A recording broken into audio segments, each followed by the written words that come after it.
Well, welcome everyone to Steve Savant's Money, the name of the game. I'm your host, Steve Savant, syndicated financial columnist and money color commentator. On today's show, comprehensive and independent retirement planning, part 5 in our series on retiring right with media personality and financial consultant, ReJoyce. Welcome to the show, Alex. Thank you, Steve. Alex, tell me a little bit about your couple of books before we get into this last section. Sure. You know, the first one was more of a manual. I've learned a lot since then. But it was, here's what life insurance is. Here's what index funds is. Here's what buy and hold looks like. It was just really an encyclopedia type of thing. This was over a decade ago. But the latest one that we just did, ReJoyce in Your Retirement, everything you need to know to get everything you want. You can find that on Amazon, of course. You can contact us and we give them out. But it's more story based. It's educational. It's more about me. Right. It's more about the people that we help. It's more about the planning aspect of putting things together and why people need an advisor in this day and age. Okay, but you took it a whole nother step farther. I mean, getting an advisor, I believe this is not one of those do-it-yourself projects. You need an advisor to help you. I get that. But you have a full-service outfit. You went out of your way. You picked up a certified financial analyst, people who live in the mutual fund indexing area. That's their life. Yeah. You have an estate planner inside that deals with probate, that deals with estate planning. And even though people say, well, Steve, my unified credit isn't $12 million. Yeah, but your state may have state taxes that don't really shadow the federal law. So there's exposure. And then, of course, you have a CPA that does tax management. So let's walk through the first one. For full service, I get that, and it has to be there. Yeah. But also independent service. It's true. That's true. We chose to be independent, and I think that brick and mortar, more like a Merrill Lynch, if you will, those shops are phenomenal, and I think that they do a great service. Just like we do. But I think that we chose to be independent using TD Ameritrade as our custodian, of course, but having the option not to, Steve, having the option to maybe be with a Pershing or having the option to use a third-party money manager and having other relationships with other organizations around the country just to be able to lean on their funds and provide that to our clients as opposed to being just kind of a cookie-cutter one-stop shop. We have a plethora of things that we can look at and kind of design for the unique need for each individual client. So you can go anywhere for anything. You can go anywhere for anything. So you have no restrictions. None at all. All right. And then the second thing I want to talk about, because I like independence and I like full service. Sure. So the first thing is when it's one thing to have a good understanding of securities. I have that. But I'm not a CFA. I'm not a chartered financial analyst. Give me a little bit of difference there. Neither am I. The fact is, because I'm not, and because it takes a very unique individual to go out and seek those designations. We hired a gentleman from New York, and he is, right? So he's accomplished that. He's also what's called an FRM, Financial Risk Management Designation, and a CAIS, Chartered Alternative Investment Analyst as well. So we wanted that, and we hired him to be what's called our investment strategist. Just like you'd find on Wall Street, we wanted to bring that to our clients. Because a lot of times when you walk into an advisory firm or you walk into a very large office after a waiting, they always reference the guy in the back, right? We've got somebody that does that in the back. What we wanted to do in our firm is we wanted to bring that guy from the back forward. So our clients have the ability to meet, see, talk to this individual at that level of sophistication, no matter if you're a small investor, if you're a large investor, if you're a sophisticated investor. We wanted to bring that forward and give our clients the ability to do so. So this is all these guys do. I mean, this is focus. This is focus. Okay. The second one, and I in the break I told you, I just went through this myself, the estate planning. Okay, Steve, you got to get your trust work in law. You got to get your defeat probate. Yeah. I have to partition my assets. I have to sit down. We're in a community property state here in Arizona. I had to go through this whole thing. I have to say even though I've been a planner for 35 years, I was reluctant, slow to get that, but finally I got on board. Sure. Once I got it done, I got it done. Yeah. How can we make this easier? I mean, you have a full-time estate planner in there. How can you make this easier? Yeah, we can make it easier by doing just that, right? Because the thing is, what we don't want to do after accomplishing a rock-solid financial plan, and these our clients trusting us with their life's work. We don't want to say, you know what? You also need an estate plan. You need a power of attorney. You need a will. You probably need a trust. Go down the street and talk to Tom. He's my guy. Right. So we wanted to give our clients the ability to just have everything taken care of under one roof.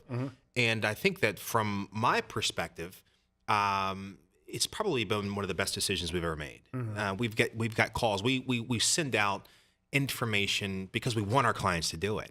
We think it's a piece of the plan. We think it should be a portion of the portfolio. We want to have those documents in their file just in case, so we can execute those wishes upon anything happening, God forbid, prematurely. Right? Of course, they should have one in their safe. Maybe their children should have one. Maybe they have that conversation over Christmas by the fireplace, but their advisor should have one as well. Well, I agree with that, and I finally got my act together and got it done, and no more postponing, no more procrastination. Sure. So in your office, they're going to be confronted with, hey, we need to do this. I like that. I think sometimes we need some hand-holding on that. Yeah. All right. Of course, my fave, CPA for tax. I believe, and if you've watched our show before, you know I'm into it. Tax management during retirement can free up 10, 15%, maybe even more with a CPA involved. Yeah. Talk about why taxes is such a big deal in retirement and why you have it in-house. We want, like I said, full service. We want to do it in the office. We send out when it's tax time, which it is.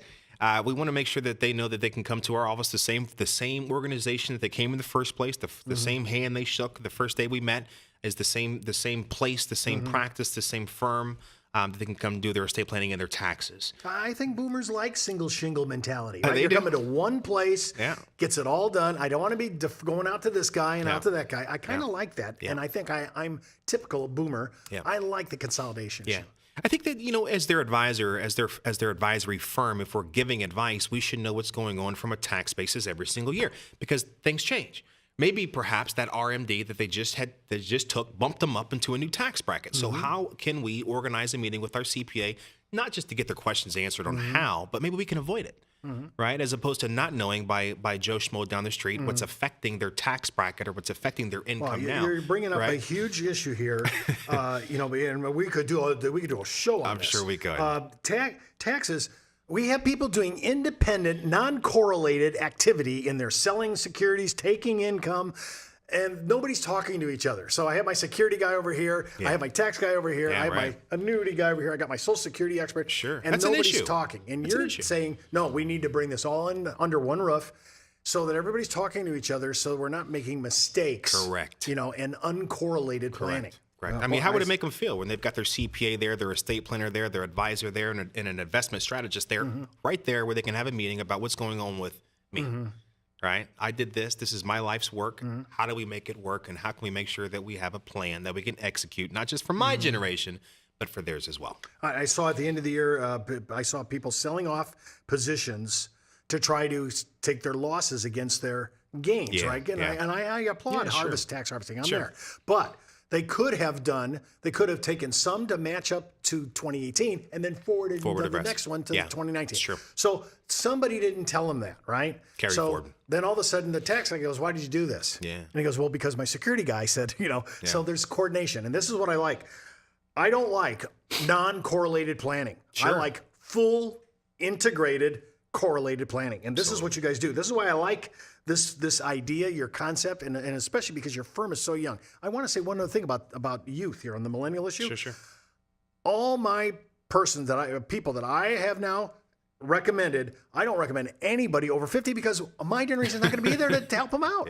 So I'm moving down the line already because I'm going to be 80, 85, 90 years old, whatever, but in the future, and I can't have my people managing me because they'll be the same retiree guys as I am. So we're already moving down. See, and I think people are looking at this. They're looking at the next generation to take care of this. You're going to be around for everybody, even if they hit 100. Yeah, it's funny you say that because my mentor in business, he's a little older than I am. He's 80, and he used to come and talk at some of my shows, and I really appreciate it. In fact, we did a radio show together for many years, retirement halftime show, and he would say over and over, he says, "I'm a little older than most people listening, but don't hire a doctor older than you are." I totally believe that, right. And I think that's the next generation move down. So a lot of the seminars that I speak for other representatives, a lot of them are in their 40s, right? And I say, I won't be able to help you. My generation will be retired. It's time to start looking to the next generation and gaining trust. And part of that trust is I like the independence and I like that comprehensive planning idea. Those in concert together can really help you manage. I love taxes. I have to do my estate planning, reluctantly, but I got to do it. Yeah. And then, of course, I like people that are completely expertise and forte in securities. They live there, they eat it, drink it every day, 24 hours. I don't anymore. I can't. Yeah. But I have people that do. That's what he Now, does. but before we leave, I just want to say, name the 2 titles of your book before we leave the segment. Save money, Save Money, rejoice in your retirement. ReJoyce. ReJoyce, and that's ReJoyce. Can I get this on Amazon.com? Yeah. Okay. You sure can. Okay. All right. Just wanted to make sure we got that. I want to thank you for being on our show and Thank you, sharing Steve. all these ideas in our series on retiring right. And remember, before you move forward with any ideas on our show, always check with your tax consultant, legal counsel, or your financial advisor. You've been watching Steve Savant's Money, the name of the game.